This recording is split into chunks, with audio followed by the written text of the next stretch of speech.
Olá, tudo bem? Nosso tema de hoje do Mentes em Pauta, feminicídio.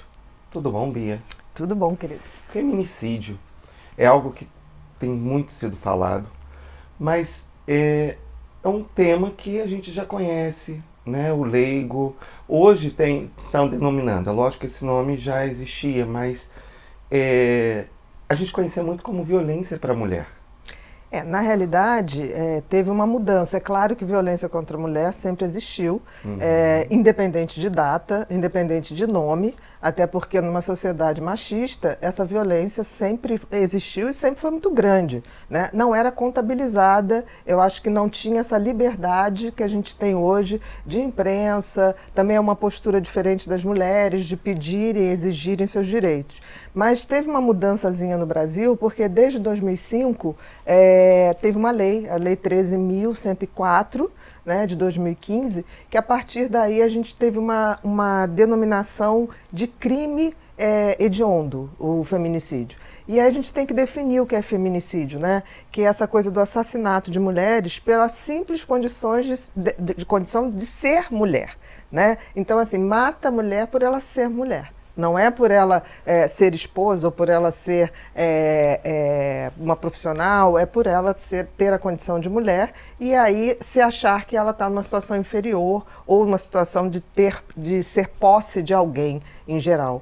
Né? E inclui também essa lei, que é bem interessante, os crimes contra o sexo feminino, que inclui agressão verbal, agressão física e agressões psicológicas. Então deu uma ampliada, fazendo com que a lei ficasse mais abrangente, ficou melhor Porque realmente. a gente entende que o feminicídio ou violência contra a mulher, a gente tinha uma relação muito assim. A violência contra a mulher, as pessoas associavam muito uma relação com o casal, o cônjuge.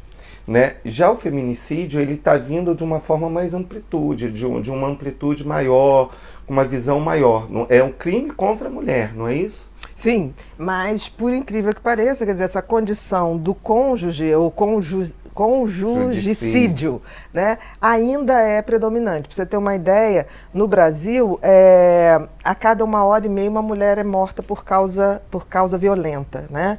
E 80% desses crimes contra a mulher, contra essa violência contra a mulher, é cometida por namorados ou maridos. Então, assim, ainda tem uma predominância muito grande. Que eu acho que tem a ver com essa cultura de achar que a mulher é posse, né? A mulher é mais um objeto de posse do marido ou do namorado. Então, é como se fosse assim, ele tem um carro e tem a mulher também, né? Ele tem um quadro e tem a mulher também. Então, assim, esse conceito de que a mulher é um anexo de propriedade, isso é que tem que mudar. Eu li um livro. É engraçado que quando a gente pode até pensar no tema, conversar, mas às vezes vem coisas ao decorrer. É interessante, quando você começa a falar, vai me lembrando muita coisa, assim, né? E eu tive o prazer, quando devia ter uns 15 anos, de conhecer a Eloneida Stewart. Hoje Uhum, já não está mais no meio da uhum. gente, mas uma paranaense, assim, né? Forte, guerreira, e que sempre lutou pela mulher. E o primeiro livro, né, que eu me tornei como leitor, meu pai trabalhava com ela e aí ela me deu o livro Mulher de Cama e Mesa, Uhum. né? Eu sei, E eu li esse livro. é muito interessante. E aí vem falando disso, né? Dessa cultura. E você vê que não é uma coisa de agora. Não, e continua, né? Você falou assim, continua um dado para esses dados que eu estou falando, de 1 hora e meia uma mulher é morta no Brasil de causa violência, fruto de violência, é um estudo de 2010 da Fundação Persis Abramo. E diz também que predomina o feminicídio e as agressões, tanto verbais, psicológicas e físicas contra as mulheres, no norte e no nordeste. Ainda predomina. Né? Como predomina a pedofilia também. Então, assim, Sim. essa questão do outro, no caso a mulher ou a criança, como objeto de prazer de alguém, né, ainda é uma coisa muito, muito incrustada na nossa cultura, infelizmente.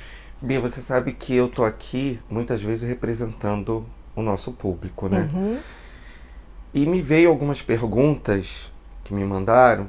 Uma delas é assim, pergunta a Bia, como ela vê, porque ela é uma lutadora, ela fez o Mentes Perigosas, ela está sempre junto com a justiça. Já chegaram a me perguntar se você fez faculdade de Direito Não, ou alguma coisa. comecei. Mas eu falei, mas larguei. olha, isso eu não sei realmente, vamos saber juntos. Mas realmente você tem esse lado.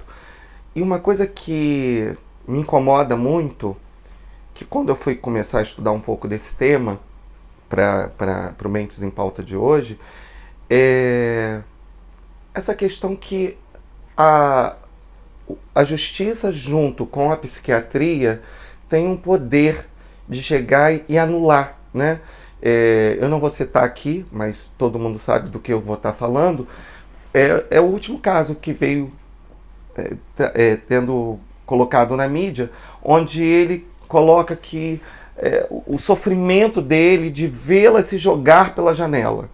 E agora, na última semana, vem um laudo psiquiátrico junto com um advogado colocando que ele está fora do juízo mental, larará, e que ele não lembra daquela mas cena. vamos ter calma, porque a gente também tem que ter uma coisa. O público tem que saber de uma coisa.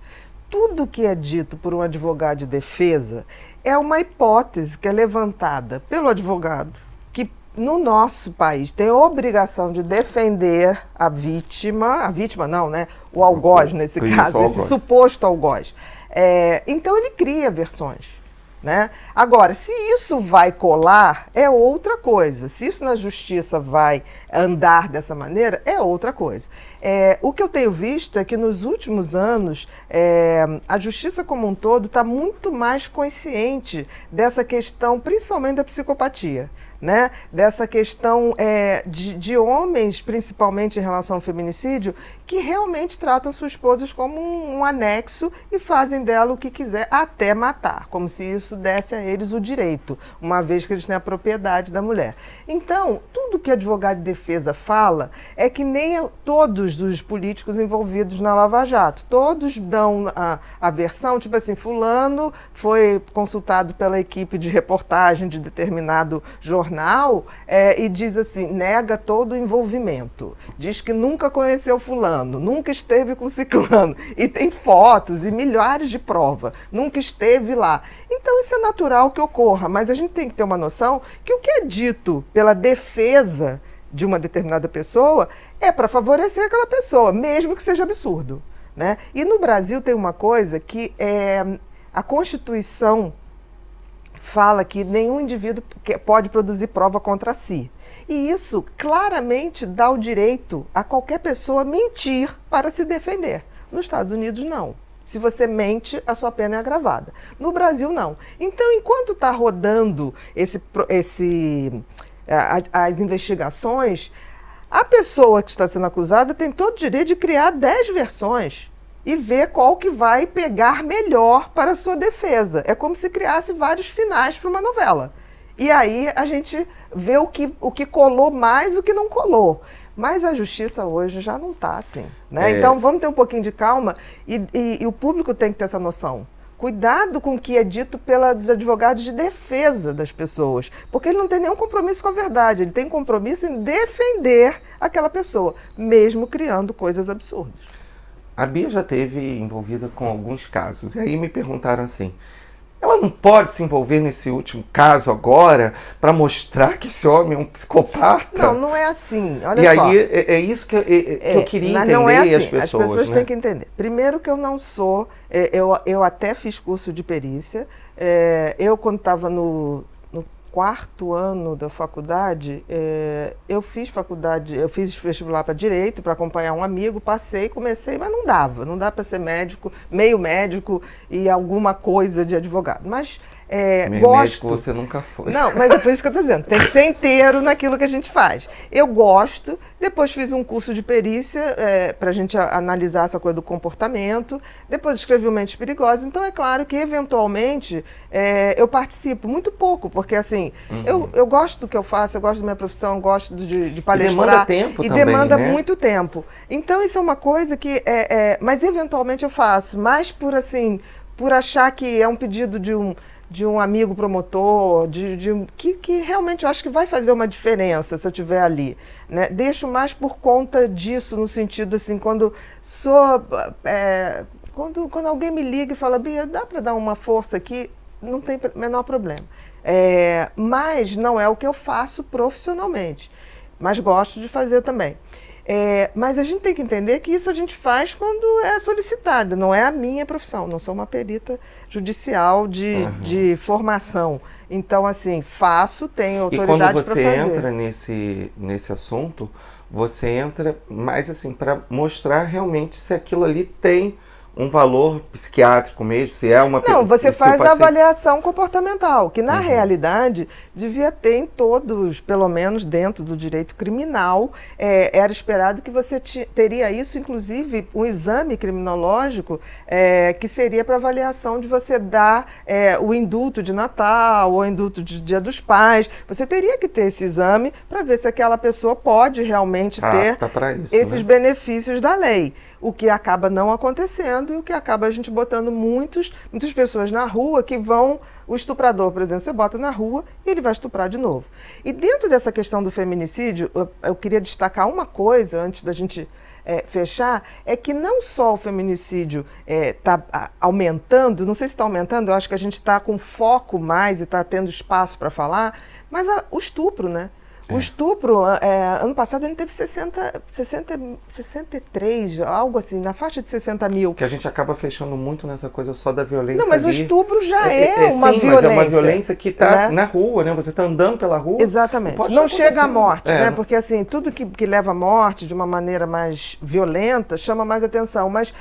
Todo dia a questão do estupro é uma coisa muito violenta. E está uma cultura do estupro, inclusive, nas faculdades. Tipo assim, como teve agora a faculdade no Pará, Federal do Pará, onde os meninos programando estupro como comemorações. Coletivo. Exatamente. Então, assim, e como ocorre nas boates das grandes cidades, Rio e São Paulo, meninos em grupo, embebedando e drogando meninas para fazer estupro coletivo. Então, a situação está muito ruim. E a gente tem que se atentar que não é só o cara que jogou a sua esposa pela janela, como já teve pai que jogou a sua filha pela janela. Então, assim, a gente tem que abrir o leque para tudo. Para você ter uma ideia, 60 mil estupros, né? Só que isso corresponde, em média, 10%, porque a grande maioria dos estupros não se faz boletim de ocorrência.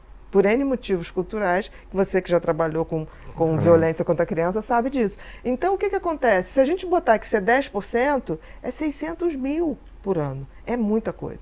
Então, assim, está na hora da gente abrir esse leque, conversar muito mais sobre isso, debater muito mais sobre isso, porque as coisas, assim, não vão mudar. Uma das coisas, assim, que eu queria estar fechando e fiquei muito feliz com esse tema, é que antigamente existia briga de marido e mulher, ninguém mete a colher. E hoje eu acho que a gente tem que gritar sim e meter a colher sim, porque se a gente está vendo, eu acho que a gente também tem que participar e ter que ser colaborador para salvar vidas. É interessante, hoje de manhã eu vi no Instagram da Zezé Mota, que eu adoro essa atriz, cantora, essa mulher. E ela colocou isso, tem que meter a colher sim. E aí teve uma pessoa que respondeu, falou assim, eu já soube que para não gritar socorro, ouvir a palavra socorro, e denunciar ou chamar a polícia, que você pode estar salvando uma vida. Gritar fogo. Porque quando você fala socorro, diz que o agressor aí bate mais. No sentido de saber que está acionando outra pessoa. Não sei se isso é verdade, mas faz sentido. Um fogo, né? Porque desperta fogo mais. Não é uma coisa contra o agressor, é uma coisa... Em alerta para todos. Para todo mundo. Muito obrigado, Bia. Nada, meu querido.